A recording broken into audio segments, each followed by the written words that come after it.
Hello, my name is Dr. Jeremy McAnulty. I'm Head of Health Protection at New South Wales Health. We're going to talk today about outbreak investigations, public health surveillance, and public health research. So these are each used routinely in public health practice to understand the cause of disease and how to prevent them better.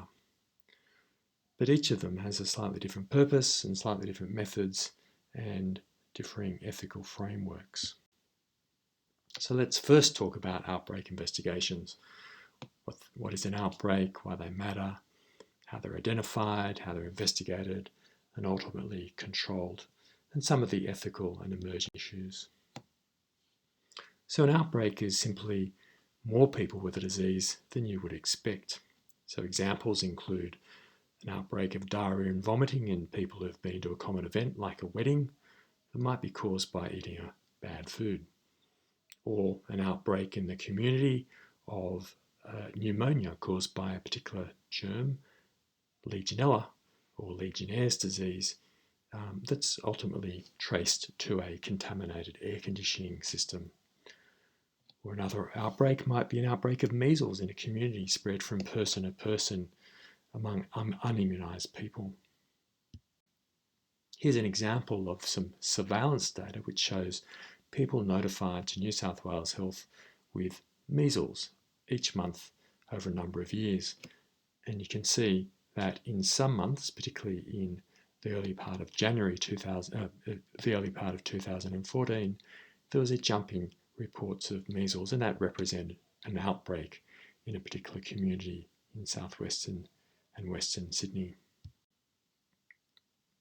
So why do outbreaks matter? Well, they're unpleasant, they cause sickness, often hospitalisation, and sometimes even death, which means they can be costly, with the cost of going to see the doctor, taking time off work, caring after loved ones, hospital fees, medical fees, and so on.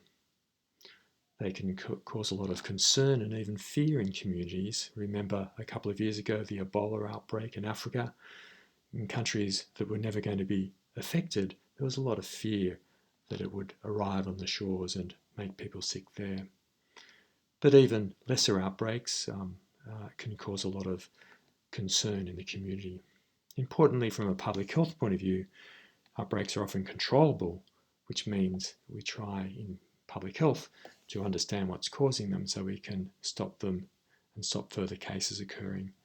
And they're an opportunity to learn about the disease from a scientific point of view and hopefully prevent them occurring in the future. So outbreaks can be identified in a number of ways. Often it's an alert health worker, a doctor or a nurse noticing an increased numbers of a particular disease occurring at their offices, or it might be a laboratory worker who's seeing new tests that are testing positive for a particular disease, or even a pharmacist who notices a run on a particular medicine for a condition. And if those people report them to the local public health authority, we know of an outbreak. Sometimes a participant at a function, such as a wedding, might call up and say they and their friends have been sick, suspecting a bad food. Often we'll be looking at that routine surveillance data, like that graph of measles I showed you earlier, where we see an increase in people reported with a particular disease in a particular time, in a particular location. And sometimes we'll even get reports from the TV stations or radio stations of an increase, people sick calling up to their outlets. So we investigate these to understand what's causing them, who might be at risk, how people are getting infected, what the risk factors for disease are, and with that information we can hopefully control and prevent future cases occurring. So an investigation of an outbreak is a collaboration between a number of disciplines. First of all, doctors have to see the patients and make a diagnosis, or take some blood samples or other samples and send them to the laboratory.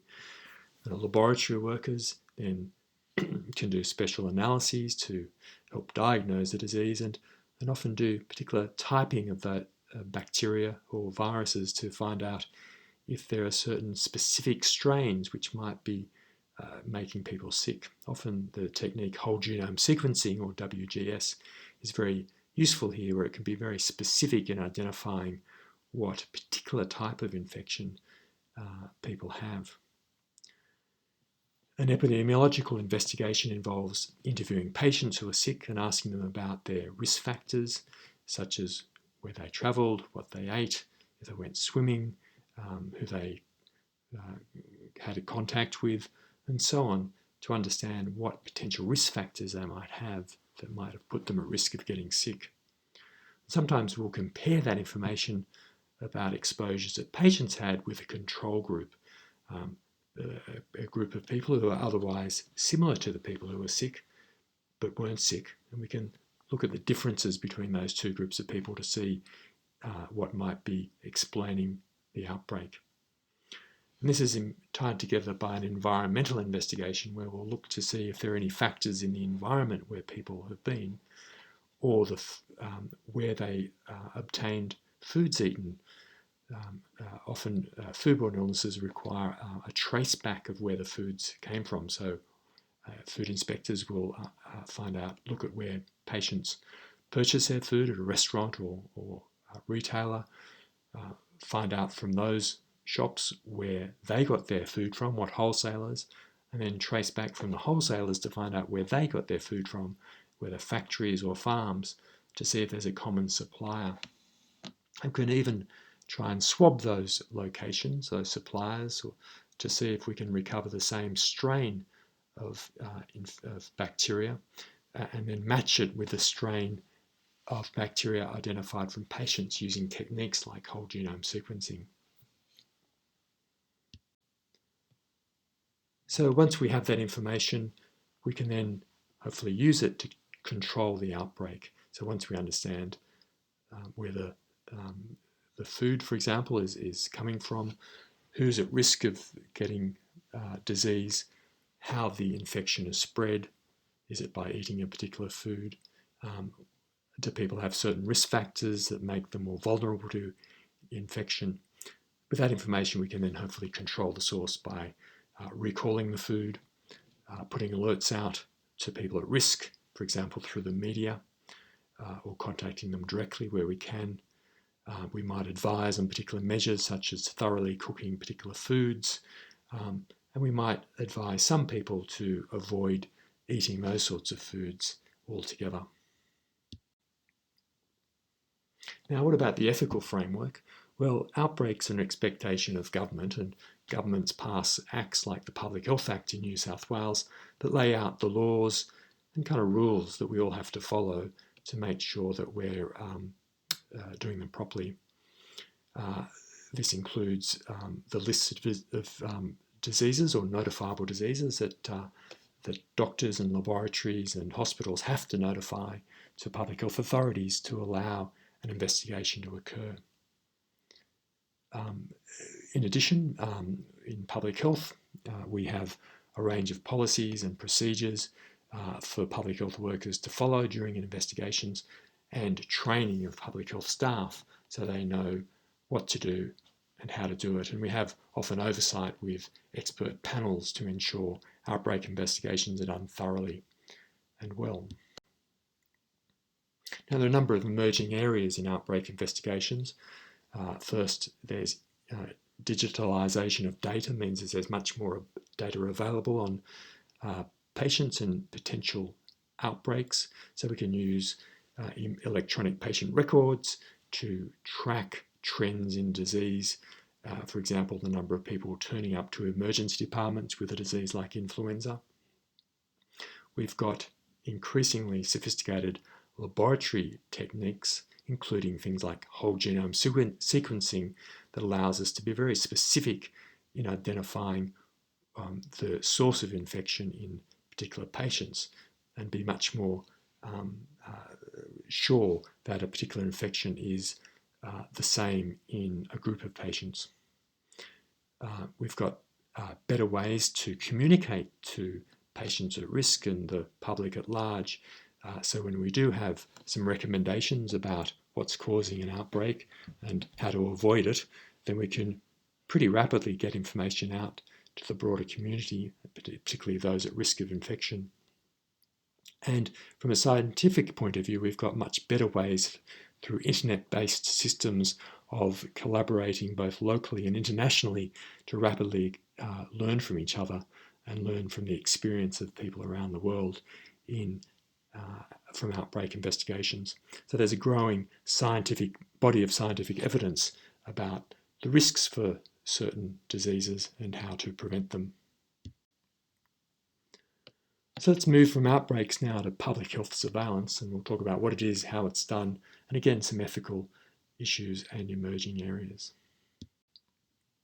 So public health surveillance is defined as the ongoing systematic collection, analysis, interpretation, and dissemination of disease data for the purpose of preventing and controlling disease or injury. So for example, some examples might include laboratories notifying diagnoses they make of measles in patients to the public health unit, who can then implement some activities such as vaccination programs to stop it spreading. Another example might be doctors requiring to notify public health units of patients with meningococcal disease for the purpose of being able to count the number of cases occurring, but also identify close contacts of those patients to provide them with antibiotics and information to help prevent further cases. Another example is using routinely collected information on patients presenting to emergency departments to seeing what diagnoses they have and trends over time. And we use that regularly to look at influenza and when the influenza season begins, peaks and ends. Here's some example of some surveillance data, this time hepatitis A in New South Wales residents over time. And you can see the number each month of reported cases of hepatitis A reported to public health units by laboratories making the diagnosis of hepatitis A varies to month. And sometimes, as in this period in 2017, there was an increase that was identified as an outbreak. So surveillance is important because it enables information for public health intervention. So I talked earlier about identifying outbreaks, so surveillance is a great way of doing that to allow us to launch into an outbreak investigation. But also we can use surveillance to collect ongoing information on risk factors for disease. So we can look over time at patients with, say, measles and understand what proportion of them have been fully vaccinated, and we can then, if there's some communities with lower rates of measles vaccination, we can then target interventions to increase immunisation rates in those communities. We can also use surveillance to evaluate whether our control measures are working. So if we can see that we initiate some program to prevent disease, such as a hygiene program to prevent, say, Shigella infection in gay men, then we can use ongoing surveillance for Shigella infection as a way of measuring whether cases decline after that intervention. And we can use the information gathered from surveillance, which is often including the diagnoses, the onset time, the patient's demographic factors, to raise research questions that might generate further public health research to better understand what risk factors are and how to control them. So surveillance is done in a number of ways. The classic way is the way I've been talking about mostly so far, which is mandatory notification to public health units of conditions such as measles, HIV, tuberculosis, and so on, to public health units by doctors, laboratories, hospitals, schools, and childcare. So doctors and the rest are protected by the law, by the Public Health Act in doing that, and so they can, but the information is provided confidentially to public health units for the purpose of intervention. Other ways of doing surveillance include routine analyses of health data, for example, looking at trends in the reasons that people turn up to emergency departments. I mentioned flu earlier, but we can also look at things like chickenpox or injury or other conditions that people might present to emergency departments over time. We can also look at death certificates for cause of death over time and look for trends of things like, again, influenza, but also heart disease, cancers, and so on. Surveillance can be done in the form of repeat surveys. For example, census data might be used to look at trends over time in a particular condition, or samples of blood collected for other reasons tested for measles immunity over time, so we can look at trends in measles immunity in the population over long periods of time. Like outbreak investigations, public health surveillance uses an ethical framework which derives from the legal system, the Public Health Act. So the Public Health Act is agreed by Parliament. Parliament oversees the list of notifiable diseases, which is approved by the Minister of Health, and this determines what diseases doctors, hospitals, laboratories and others have to notify to public health units for the purpose of tracking disease and also intervening to prevent disease. And of course, working for the government, we're subject to ministerial oversight. And as I mentioned earlier, the policies and procedures that we follow to make sure that we do surveillance in an ethical way. Some emerging areas of public health surveillance include the increasing availability of data on patients that we can use to better monitor disease, such as electronic patient records, the increasing availability of more sophisticated laboratory tests, including whole genome sequencing, where we can now look at specific strains of bacteria like Listeria, tuberculosis, Salmonella, and Legionella, to specifically link patients with exactly the same strain that we can that we might believe is likely to come from the same source. We can also use the method of data linkage to link large data sets together to be able to gather more information about patients who are notified with particular conditions to understand better their risk factors, such as, for example, or immunisation status. Let's now talk about public health research, what it is and why it's important and how it's done, and also the ethical overview. So, public health research is more generalisable than the outbreak investigations and surveillance we've been talking about. It seeks generalisable knowledge about disease and its prevention and control and treatment. It goes beyond surveillance and revolves around particular research questions. For example, does vaccinating pregnant women protect their babies? Does whole genome sequencing work better to identify strains of bacteria than traditional methods? Will a treatment with a new drug cure hepatitis C?